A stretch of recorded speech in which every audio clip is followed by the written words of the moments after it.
You're listening to the Options Insider Radio Network, the home of the Options Podcast. For more quality options programs, visit theoptionsinsider.com or search for Options Insider Radio Network in your podcast provider of choice. Listeners can also access all of our programming through our mobile app available in the iTunes and Google Play stores. Select programs are also available via live stream at mixlr.com/options-insider.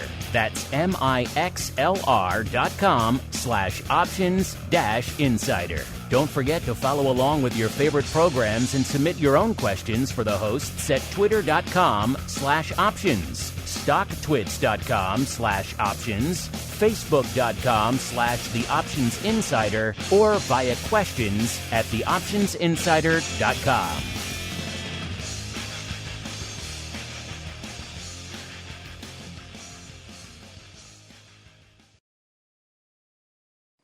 So without further delay, I'd like to call up and introduce our next panel. Market Structure, Change on the Horizon, moderated by Steve Luparello, former Director, Division of Trading and Markets at the SEC. Steve?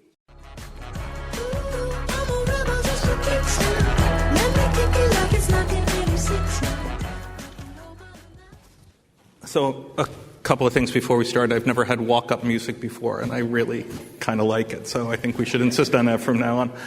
I didn't know it was Market Structure Change on Horizon. Gregg had suggested that it be Market Structure Race to the Courthouse, but we can talk about that. Not Gregg Berman, some other Gregg.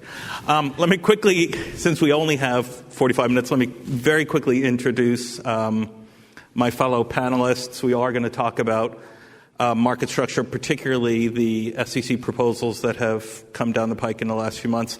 To my immediate left is Gregg Berman. He's the Managing Director for Market Analytics and Regulatory Structure at Citadel Securities. He and I have worked together on multiple occasions. I keep coming, he keeps leaving, but maybe that won't always happen. To his left is Meaghan Dugan, who is the head of options at NYSE. And at the very end is Mark Davies, who's the co-founder and CEO of S3. As I said, and as the prior panel also alluded to, and I think Joe may have perfectly summarized our panel in one sentence before he got off the stage, where he talked about the wisdom or the absence of wisdom or the concern about thinking about things in the equities context and then immediately attempting to transport them to the options context, which certainly does happen a lot. I had a theory before I went to the SEC, and that theory, I think, continued through during my time at the SEC, which is equities always gets more attention than options because it's easier. And options is always a little bit harder, and so you always get to equities first.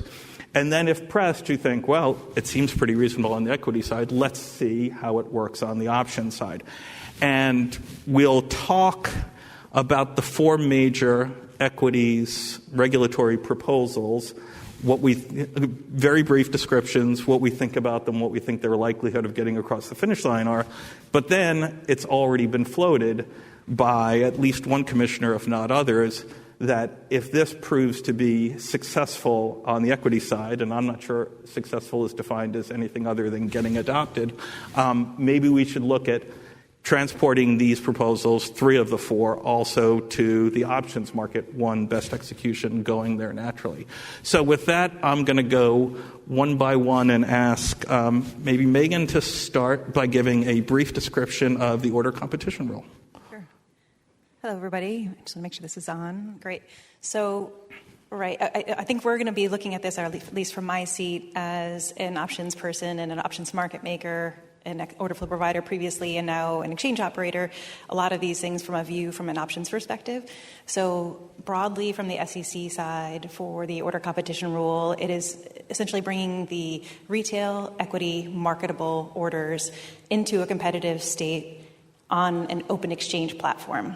So what does that mean? It means essentially bringing now every single retail order into a space that has an auction that has 100 milliseconds minimum to 300 milliseconds maximum, to an open exchange state with at least 1% equities market share, and in efforts to really provide liquidity in a price improvement perspective that may have not existed before. So the Commission is looking to do this essentially for two reasons.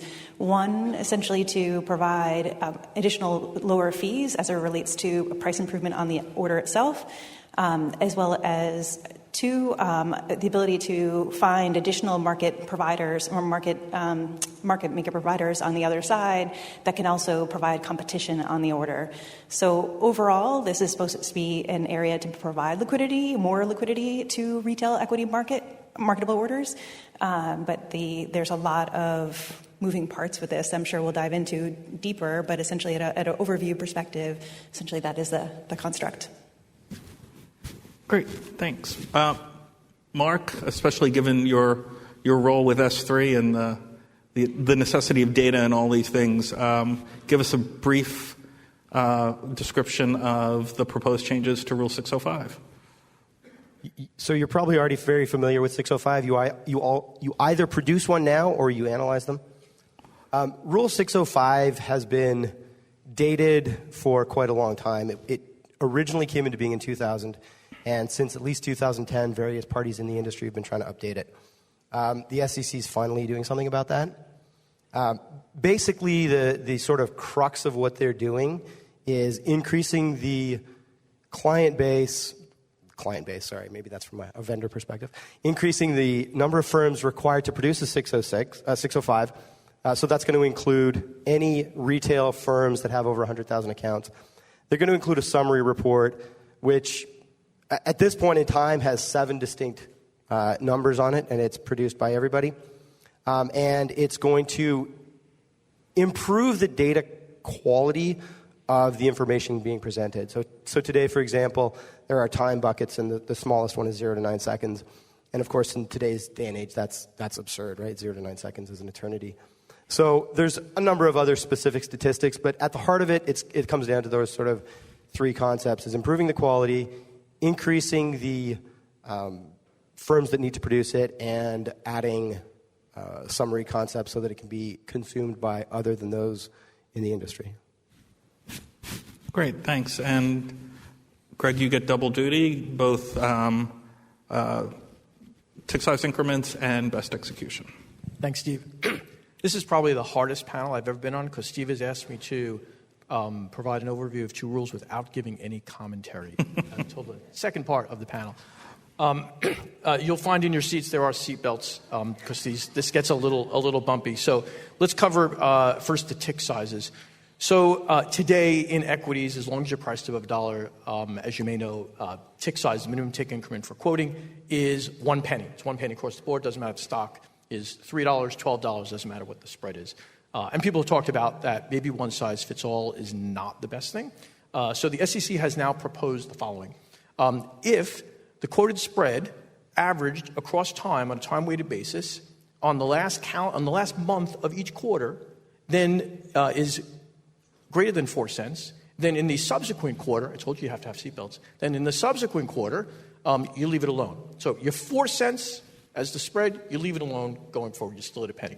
But if you're less than 4 cents, but greater than 1.6 cents, we're going to have half a penny tick. So we're going to go to 50 mils, a half a penny, between 1.6 cents and 4 cents. But if you're less than 1.6 cents, but you're still greater than 0.8 cents, which doesn't exist today because it's not possible, but it might exist in the future, then you actually go to 0.2 cents or 20 mils. And after we go to 20 mils, and there's a break-in period, if any stocks go to less than 0.8 cents, then we're going to go to 10 mils or 1/10 of a penny. Unless it's the third Friday after a full moon, in which case we're going to go to a completely different regime. So it gets very confusing. A lot of different ticks. Oh, I'm not supposed to comment. Sorry. So that's the way that works. In addition, there's now this thing called the trading increment. So you can no longer trade at any price that is not exactly equal to a quote. So if your stock is trading quoting at 5 cents, you can only trade 5 cents or 4 cents or 3 cents or 2 cents because your tick size is exactly a penny. No more 3.5 cent trades, no more price improvement at 3.5 cents, et cetera. So that's on the tick sizes, trading sizes. Built into that rule is also a couple other things. Access fees. Access fees today are basically capped at 30 mils. That will change. That will now be capped at 10 mils across the board, with the exception of the smallest tick increment. If your stock has a tick increment of 10 mils, then your access fee cap will go to 5 mils. We'll talk about the implications for that. And finally, the SEC has proposed to accelerate two aspects of the market data infrastructure rule that is yet to be implemented, and accelerate them forward now. One is odd lots. They want to have odd lots on the SIP, including a new concept called the odd lot NBBO, as well as the round lot reform. So that's everything on the tick size side. On the best execution side, the SEC says that they would like to have their own best execution rule. The rule on the surface at the beginning sort of reads like FINRA Rule 5310, but the text of the rule is only 3 pages. You sort of have to read the other 350, 400 pages to understand how to interpret the rule. And while we probably can't go into a lot of detail on those we only have 6 hours to this panel. It'll take longer to do that. It turns out that the rule is actually quite different, sufficiently different from the FINRA rule that FINRA has basically said they're going to have to change what they do in order to make sure it doesn't conflict. And the main aspect of conflict is this new thing called conflicted transactions. So if you read the rule today, for anybody who's ever done best X, there's one rule to rule them all. If you have payment for order flow, you don't have payment for order flow, it doesn't make a difference. You have to treat everybody the same. FINRA has very strict regulations. In fact, the SEC has rules and regulations about that. Going forward, that's no longer the same. If you receive payment for order flow, if you pay payment for order flow, if you receive a rebate, if you pay a rebate. So that means if you go to an options exchange and you get a payment because it was a customer, you now are running a conflicted transaction. And when you have a conflicted transaction, the rule does not say that you have to do what you need to do to deconflict in terms of reducing that. What the rule basically says is you have to go find and look at other sources of liquidity that you would otherwise not have done if you did not have a conflicted transaction. That's very hard for at least for me to get my head around. We'll probably talk about that a little bit later as well. So for folks that don't live this stuff every day, where we are in the process is these rules were proposed as independent rules, but at the same time opening a comment period a few months ago. That comment period has now ended. The Commission staff is in the midst of analyzing those comments. The outcome of that could be adopted as proposed, adopted with some amendments to reflect the comments, reproposed, abandoned. All those things are still possibilities at this point. Comment period, like I said, has closed. There was an extraordinary amount of industry comment on this. The way I would handicap it in terms of most to least opposition from market participants would be order competition, best execution, ticks, 605. Would folks generally agree with that? Would you put it in a different order? Would you think one or two or so much more that actually just doing an ordinal rank doesn't make sense? Or do you think that's about right? No, I think that's correct, at least from our perspective from NYSE, is the first two are the hardest to understand in a sense from the impact overall. So there are a lot of moving pieces between these, as Gregg just walked us through, and it's very confusing. But if you take them together, especially for something like order competition and on the best execution side, it's much harder for us, and also from all of the member participants, from the retail community to the options market maker perspective to the equity, traders. We all have a lot of moving pieces that we have to unpack, and it's best to be able to walk before we run. So going from your number 4 first, the 605 side, going to adjusting to the tick size increments, those seem to be the most easier, I should say, to initially walk into, understand the impacts, understanding what it means for the markets. And then, of course, you have to ask the question of why, because our markets are doing very well, as we all know, and we heard on the last panel as well. So I would say that we would take a pause on order competition and best X and possibly move forward with the other two. Yeah, I mean, I agree completely with that ranking. 605, I have read dozens of the thousands of letters. Now, like 1,500 of them are form letters. I read one of those, so we'll say I read 1,500 of those. But of the dozens of letters, I've seen 2 that oppose 605. One was Bill O'Brien. He basically said 605 didn't do what it was supposed to do. It was supposed to make retail traders not use speed and commissions as their deciding factor. And he said he didn't do that, so we should scrap it. The other was Robinhood Markets. Robinhood basically said that instead of moving the 605 rules to retail, we should instead adapt 606 to include the execution quality metrics. Now, they said barring that, they had some opinions, but of the, like I said, dozens of letters I've read, they have all been largely supportive of the 605 regulations. On the other extreme side of that is the order competition rule, where both Citadel and Tyler Galash of Healthy Markets, who are arch enemies, maybe, both don't support that, right? That has been largely opposed by extremely broad swaths of the market, saying it's over-prescriptive, and the SEC should really not be in the business of telling us how to run auctions. So I think your ranking is... Well, let's dig into that a little bit, because order competition, at least from a headline standpoint, it sounds like, hey, here are things that exist on the options markets. Let's import them into the equities markets. Let's get more opportunity for natural buyers to interact with natural sellers. Let's broaden out that competition to, 1,000 flowers as opposed to 2 wholesalers. What about it makes it something that seems to bring a lot of people together who ordinarily wouldn't be together to say this isn't necessarily a good idea? Gregg, on the details is... So there's a lot that you can learn from the options market when thinking about how you can consider an auction on the equity side. The SEC basically started by saying we don't like the way that the options markets work for auctions, and there's a good chance, based on some of the things that it says, they're going to get to that at some level. So they've made it very clear in a variety of conversations and public statements that they are not using what goes on in options as the basis for equities. They wanted to do something that was completely different, and from what we can see, has never been done or tried in any market under, whether it's futures or options or cash or derivatives or swaps or fixed income. It's a new mechanism. And the way the mechanism works is, for the very first time, at least in the world of securities, is to say we are not going to have a broker be responsible for an order. We're going to take out the responsible party. So today, the way the market works is, if you're a retail broker, you are responsible for figuring out what you're supposed to do with this order. Now, in the world of options, if you want to get price improvement, you're going to have to pair it with somebody. And unless you're a retail broker that is also a market maker, you're going to have to send it to somebody who can potentially pair that order.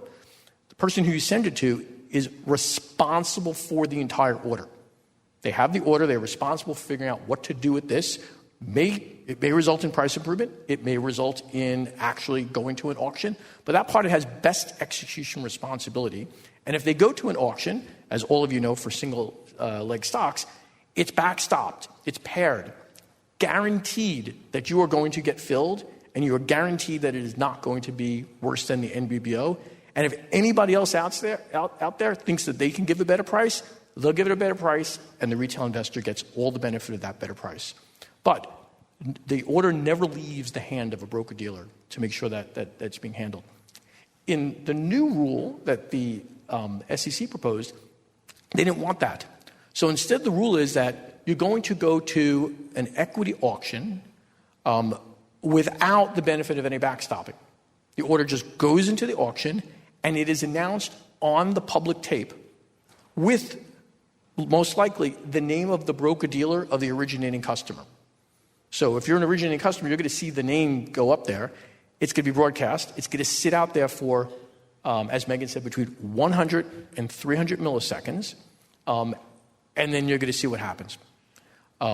There's no one responsible for that order. Exchanges do a lot of functions, but they're not responsible for best execution. They don't fill the order. So the order will only get filled if there's some competition and people come in. Now, in principle, that sounds great. And it might work for certain stocks under certain circumstances. But you don't really have to do too much of an analysis. The SEC can just use CAT data, and they can count all of the times that a retail individual, an investor, wanted to buy 2,000 shares of, let's say it's not an S&P 200 stock, but maybe it's like the S&P 400 or 600, somewhere down in that range, so still reasonably liquid. They want to buy 2,000 shares of that stock, and there's only 500 shares sitting at the NBBO. What happens? You're going to get an announcement to the entire world. There's a retail investor. Here's the name of its broker-dealer. They want to buy 2,000 shares, and there's only 500 shares sitting at the far touch, let's say. The 500 shares disappears like that because everybody's going to go grab those 500 shares knowing this is a retail order that has to be filled. So why would you not take the 500 shares? In fact, I think retail investors will look for this on the tape. Take the 500 shares, the price moves up, and then you sell it back, guaranteed penny that you just pocketed, and the investor who used to get the price that was on the screen, now the only thing they do is they have their broker-dealer on speed dial and say, what the heck? I don't understand. Why the price on the screen was $8. How come I got it for $8.01? What happens to that? So I think that's the overall ramification of this. Greg, another just point to add on to that is that if in your example, what happens if auction number 2 comes in right afterwards, and auction number 3, and auction number 4, and auction number 5, because they see the first one go out, what do you feel is going to happen in the market with, essentially multiple auctions happening at the same time? That's a huge issue. Yeah, no, I think that's exactly right. And I was you predicted my question for you, which is, I think the Commission indicates that there's some complexity to this proposal, to this structure. But do you think they've gotten their arms around just how complex it is? Do you think in the process of reviewing the comments, they'll get a better understanding of the many different complexities that go along with attempting to sort of create this type of market structure? It doesn't seem like they have their full arms around the complexity of this. Another good example is if it's an option trade with an equity component, a buy right for a retail order. Now the equity side will have to be taken off, put through this auction, because it's a retail equity order, into this, which is already priced at a point of which the option just executed, because typically the options execute first, then the equity hedges right after. Now these equity portions of a buy right, for an example, will have to go through that process, and the invariability of the price point of the option, which drives the entirety price point of the complex package, is unvariable. So you can't guarantee that's the price you're going to be trading at for $181. It's now maybe $250, and that's a completely different structure to what the buy right should have been. Steve, I think that you can predict a little bit by looking at how the 4 rules together were actually proposed and the analysis that the SEC did. So what's a little puzzling is like the example that I had given about an order that's larger than the size of the quote. So in 605, in the proposal for 605, the staff does a terrific analysis of looking at exactly that. So much so that they've said, you know what? There's this thing called size improvement, and it's so important because so many retail orders are larger than the size of the touch. They would move the market if they were placed into the market. They're backstopped by another party. This is not captured in any of the 605 metrics. So and the reason why they do this entire analysis is because they want to justify, from an economic basis, to put these new metrics into 605. So Mark, you'll be building those types of metrics into the systems. So in the one hand, the SEC knows this. They've analyzed that. But on the other hand, they sort of forgot this. When they actually went ahead and did the analysis, they completely excluded that construct. I mean, a whole broad, on the 605 concept, right? A large number, the regulations all center around information gleaned from CAT, which of course we can't see, and the 605 reports, which they themselves say are inadequate. So the SEC, and this comes up in myriad letters, is you, the SEC, are sitting here claiming that we have all these flaws in the equity market based on this data that we, the SEC, have analyzed using the 605 data that we admit is flawed. And so I think that's a root problem that we're facing with these regulations, is the SEC is using data that they admit is flawed in order to make decisions. So hopefully they listen to this idea of, look, the only rule right now that should go through is 605. That is the one that, like I said, is virtually universally agreed upon, because that is the one that will give the industry, give the SEC, give everybody the information they need and the transparency they need to be able to improve it. Citadel's letter talks about how simply improving that transparency has the potential to increase the execution quality by 5 times. Right? This is massive potential to improve the market with nothing more than transparency. And actually this morning I was rereading the 11AC 1-5, which was the original release back in 2000. And it had exactly the same concept, was that transparency is really the minimum necessary to increase the competition. And so the SEC of 2000 was, we want to interfere with the market as little as possible to accomplish this particular goal. And yet now we're seeing the SEC saying they want to interfere as much as possible to accomplish, we're not really sure what.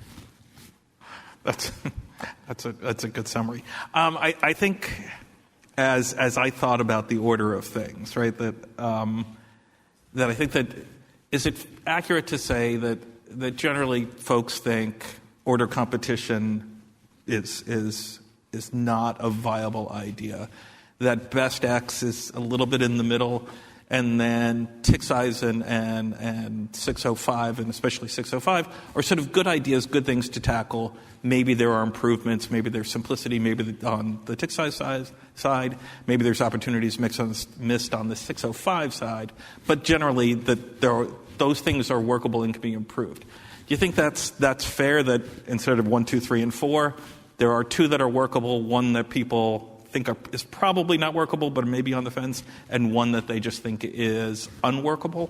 Do you think that's a fair assessment? Or I'm not even going to ask it. I'm going to say that is a fair assessment, but then I'm going to ask Meaghan at the same time. Do you think order competition is salvageable?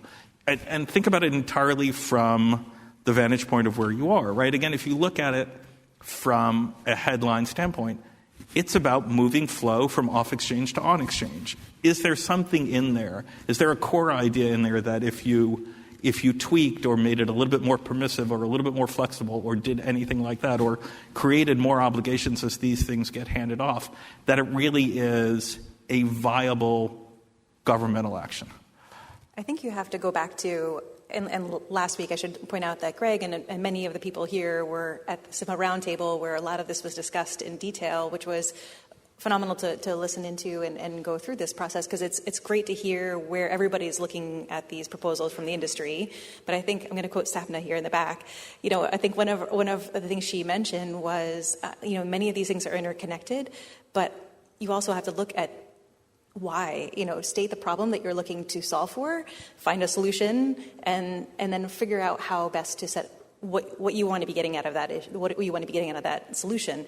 So the order competition side, I think there are other alternative ways. On the equity side, on NYSE and other equity exchanges have retail midpoint liquidity programs that could be potentially augmented and changed to help provide the concept of midpoint for retail liquidity.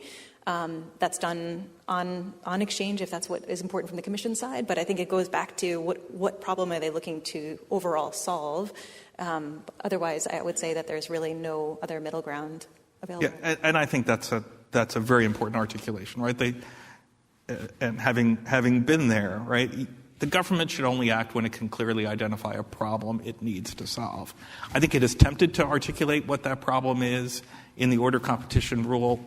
I'm not necessarily sure if folks agree with that, but that is, I think, always the first question you should ask, especially with something as complex and significant as that undertaking.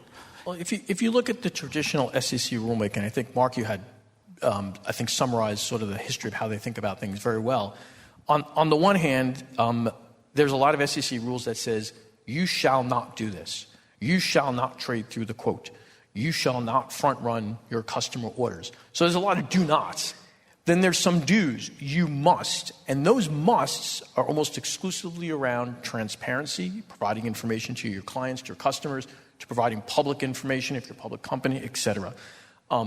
There's almost no rules that I can think of, at least on the equity side and option side, that says this is how you must handle something this way. So I think what the entire industry sort of appreciates that I don't know if really translated well from a regulatory standpoint is today, if your exchange wants to create this auction mechanism, you can do that. There was probably a reason why you haven't, but you can do that. Someone today can come out with a mechanism, and in fact, there are auction mechanisms that operate during the continuous market that some of the exchanges have put out. If an exchange creates an auction mechanism and it just happens to be exactly what the SEC said, and it works, then with no other changes to rules, best execution will compel us to use that. So the structure that the SEC put in place and FINRA has put in place was if someone comes out with a better way of slicing the bread, then for your customers, you're using it or you're explaining to the regulators why you are not using this great thing that's out there.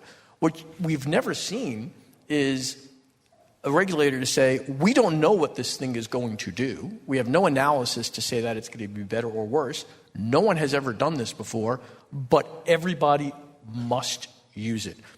What's interesting about that is when you say it out loud, that seems to be a pretty stark violation of best execution. Because what if it gives you worse executions for your clients? And the answer is you just tell the regulator, you made me do it. You told me you had no choice.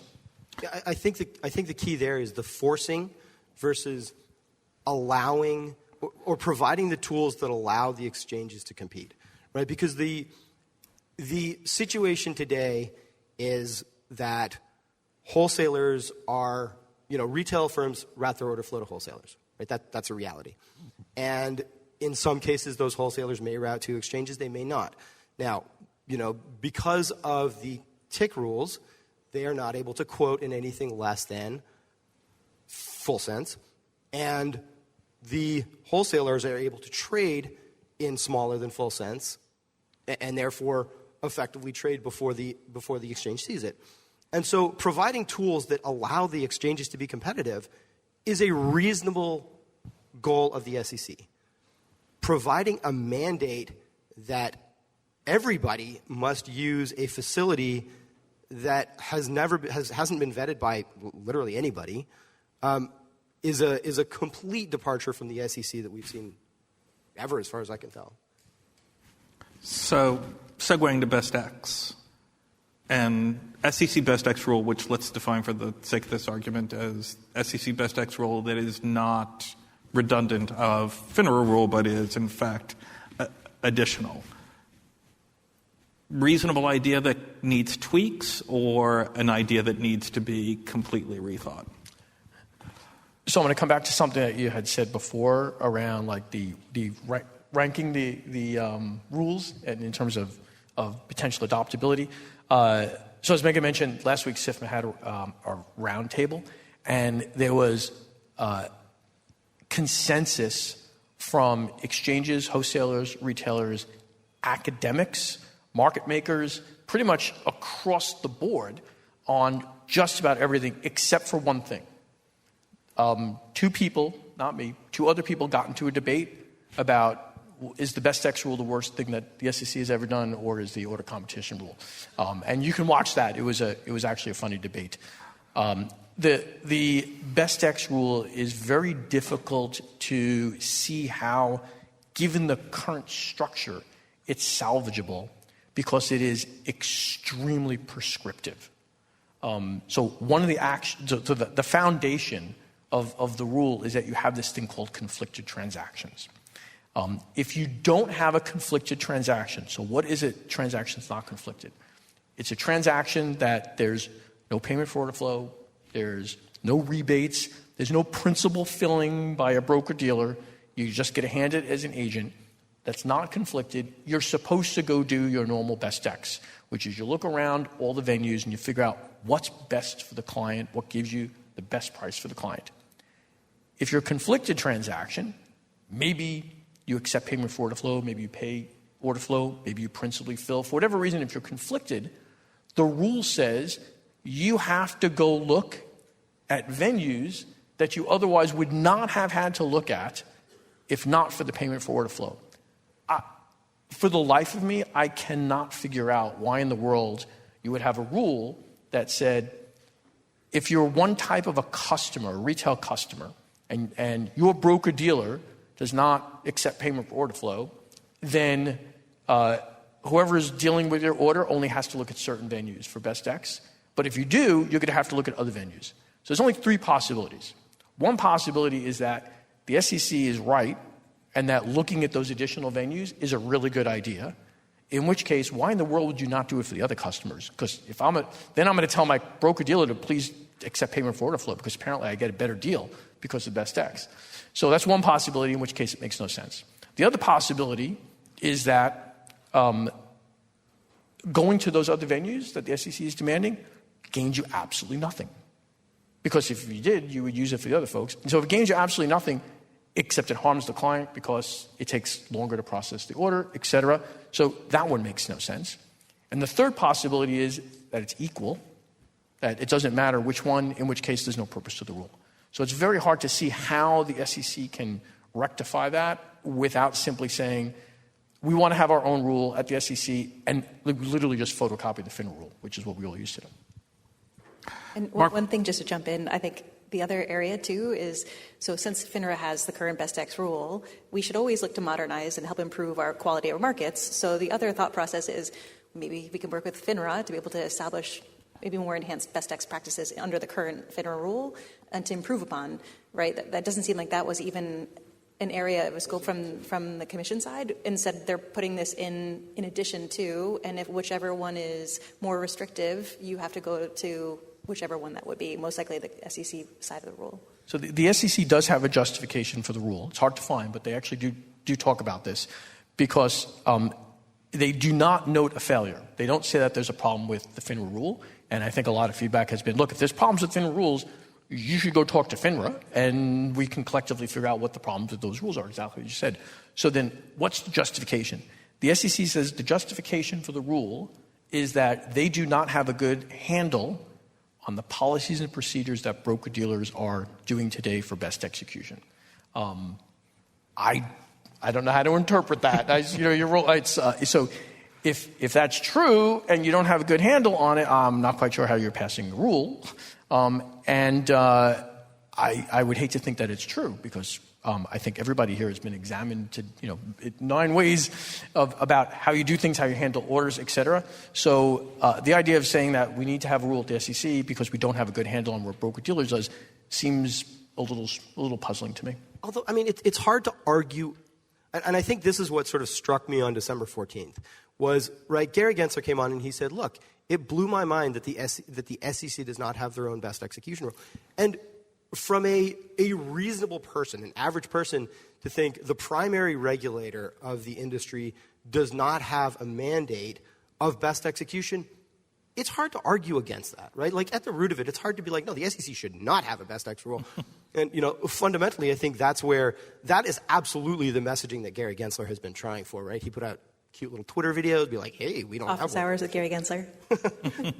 So I think that was the messaging he was trying to put forth on December 14th. Now, frankly, I was shocked that it didn't go, that it wasn't unanimously voted for, and that was sort of the surprising thing. I was like, well, hold on, why was this? And at the root of it, it comes down to this concept of conflicted transactions. So I think to answer your question of can it be salvaged, if you get rid of the conflicted transactions, maybe, right? Like Gregg said, copy and paste FINRA as a starting point, not unreasonable for the SEC to have a best X mandate, but they just need to fix what it is. To be clear, if you go through the history of best execution, the SEC has stated, I mean, you probably know this a lot better than I do, over and over, best execution stems from the duty that you get from being a broker-dealer. A rule is not needed. They always say this is a common law duty that has been there since the beginning of time. So the reason why there's no rule is because a rule is not needed for best X. FINRA has a very specific rule that says this is how we take that common law duty and we figure out how to translate this into actions with factors, with guidance that reflects a constantly evolving market, which is why FINRA puts out reg notice after reg notice after reg notice about this is what you have to do for options, this is what you have to do with equities, this is what you have to do for swaps, et cetera, as more things come into that fold. So I think there's this perception that there was a gap, but in reality, I don't know that there is actually any gap that needed to be filled. Yeah, I had a similar but slightly different thought on December 14th hearing him say that, which was I wonder if the number of firms that have been sued by the SEC for best execution said, wait, what? But, Mark, quickly, 605, biggest opportunities missed. Is it really just size improvement, or are there other things that would have made it a better, not just a good rule? Well, I mean, given the current audience, it's hard to say, it's hard not to say, look, I was surprised that 605 did not add options. And I think, at this point in time, if all four of these rules go forth, you should be begging the SEC to put 605 for options. And the reason I say that is because best execution has a mandate where you have to look at, as Gregg said, right, these non-significant liquidity sources. And one of the key components is comparing what would happen if you did not take payment for order flow to if you did take payment for order flow. So effectively what you need to do is look at all of your competitors and see what their executions are, if they're taking payment for order flow, if they're not taking payment for order flow, and you can get all that from the 606 reports today in the options market. But there is no source of data that gives you that information for execution quality for options. And so effectively what that would mean is that you are perhaps beholden to a vendor who has all that information. And while that may be good for me, it's probably not good for you. And so I think the idea of publicly disclosing execution quality on options, Commissioner Crenshaw has said that is going to happen. She also said some things about the auctions, but I'll let that, discuss that. And so I think 605 for options really did surprise me that wasn't in there. It may or may not happen, provided, assuming 605 itself goes live and none of the others do, we're in a fine scenario. If best execution goes live, I think it's going to be a difficult situation for options trading firms to get the information they need without something like that. Well, and that raises a couple of things, one of which we haven't talked about, and I don't think we have time to talk about, is the idea, the difficulty in looking at these rules in isolation when they really are a set. And you've pointed out, I think, the nexus between BestX and 605. We've talked about the nexus between BestX and order competition. And Commissioner Crenshaw did give a speech a few weeks back talking about maybe it's a good idea to take the three that aren't already applying to options and have them apply to options. 605 probably is the one, as it is with this entire suite, where you could see it and it could make a lot of sense. And we don't have nearly enough time to go into all the details of the difficulties on BestX and order competition in the options world. But Meaghan, Gregg, any additional thoughts in that space? I mean, as I mentioned earlier, I think we should always work to help modernize our markets overall. And I think that if we can help provide more transparency, that's fantastic, and we should do that where it makes sense to do so. I also think that we, in the option space specifically, the panel right before us with JJ's panel provided a lot of good color as far as the growth and how things have changed and how things have shifted. And it's been proven over and over again that we continue to grow and thrive into our markets, right? I think we have to do that in a way that is forward-looking, and we look at that with helping to modernize our toolkit where we can. But I also think that we cannot be so prescriptive so that we back away from the quality of the markets that we have today. And I think other people had mentioned our SIFMA, the gold standard of what we have on the equity markets as well. So I think we can consider options in many of these things, but we just have to be very careful with how we look to modernize that and not be extremely prescriptive. Yeah, I agree with all of that. I think some of the challenges, we heard Commissioner Crenshaw allude to that. Why not just transport? They're great for equities, so why not just transport that to options? First, it's a different world. So I think a number of us did meet with the SEC about 18 months, 24 months ago to talk about a 605 for options. There's a lot more symbols for options. So how do you want to divide the world? These are solvable problems, but you can't just say 7 numbers describe everything in the equity world. Let's just take those exact 7 numbers and move them over to options. You have to do this in a really thoughtful and productive manner. The other thing that is a little puzzling is as we mentioned, the SEC did not perform any cross-analysis of the 4 proposals. They were issued as a package. They were issued on the same day. There are aspects of those proposals that are mutually contradictory. Like there are things in there that if you adopted 2 of these, you couldn't do both at the same time because they just mechanically don't interact. So you would have to consider all 4 together. The other thing that the SEC, for a reason I'm not quite sure I understand, is they did not consider the impact of their rules on the options markets. So they do talk about best X and what this means for options markets. I have a little folder here. I don't know why I needed a folder for 2 pages, but they have 2 pages or 3 pages or so on what best X would mean for options. They have one interesting part that I thought was great. It said a wholesaler would have to consider for a conflicted transaction whether or not there are other auction mechanisms in the options markets that they can simply just send the order to. And then there's a little footnote, and then the footnote says, of course, actually, that's not the way the options market works. You actually have to pair the order. You have to actually commit the capital. So that's not really what would happen. Well, okay, so then why? So they basically in a footnote said, yeah, actually, what we just said up here, that's actually not how it works. The other aspect that has been raised, but I think like the options industry really needs to get a handle on this. If we change tick sizes, even if we just do the half a penny, is there going to be an impact on the options market? I'd expect that options are going to be significantly impacted. If we went to 20 mils and 10 mils, I mean, someone's got to do the analysis to see what does this mean for the options market. Does this take us from a gazillion quotes to 5 gazillion quotes? I mean, there's a lot that has to be considered, and unfortunately, there's no analysis at all. I don't even think commenters analyzed this or spent a lot of time because it's a lot to get your head around. I think something else that needs to be thought about that the SEC probably hasn't considered yet is when 605 initially came out, the options market execution quality increased substantially, right? 605 for equities did not touch options at all simply because everybody came up with a standard way of comparing their brokers, right?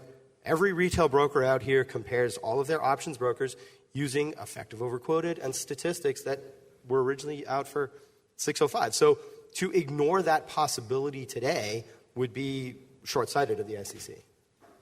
No, I think those are all excellent points, and especially I think the point you both drove home, right? That when putting these rules, when proposing these rules, right, there's the obligation to assess the impact of the equities proposals on the equities markets.